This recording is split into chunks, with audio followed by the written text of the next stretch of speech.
பாரதம் தான் விஸ்வகுருவாக மாற முடியும். அதுக்கு ஒரே வழி, நம்முடைய ஹிந்து சிவிலைசேஷனை ஸ்ட்ரென்தன் பண்ணணுங்கய்யா.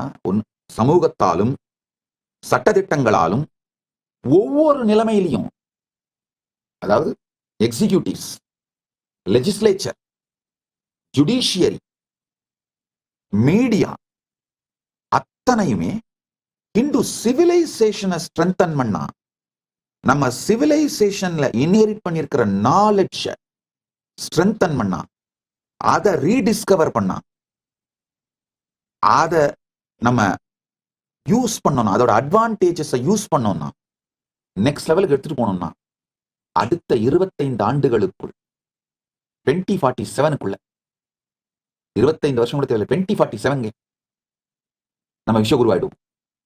2047க்குள்ள இந்தியா விஸ்வகுரு ஆகணும்னா முதல்ல செய்ய வேண்டியது, நம்முடைய சனாதன இந்து சிவிலைசேஷனை ஸ்ட்ரென்தன் பண்ணுங்க.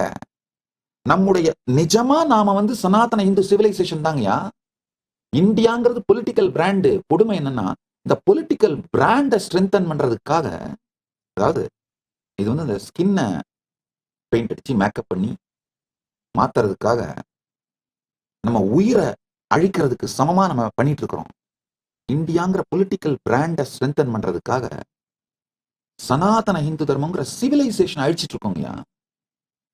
இந்த 4ம், லெஜிஸ்லேச்சர், எக்ஸிகியூட்டிவ், ஜுடிஷியரி, மீடியா, இந்த 4ம் சனாதன இந்து சிவிலைசேஷனை ஸ்ட்ரென்தன் பண்ணா, நம்ம இந்தியாவோட சயின்ஸ் ஃபீல்டு எப்படி வேலை செய்யணும்னாங்க, நம்முடைய ஸ்ட்ரென்த் என்னென்ன, அதை எப்படி நெக்ஸ்ட் லெவலுக்கு எடுத்துட்டு போய் எக்ஸல் பண்றது, அந்த லைன்ல தான் நாம நம்முடைய எனர்ஜியை போடணும். அதை விட்டுட்டு வெஸ்ட் கொடுக்குற மோல்டுல நாம போகணும்னா, ஐயா அந்த மோல்டை நம்ம அடாப்ட் பண்ணிட்ட உடனே நம்ம ஃபெயிலியருங்க.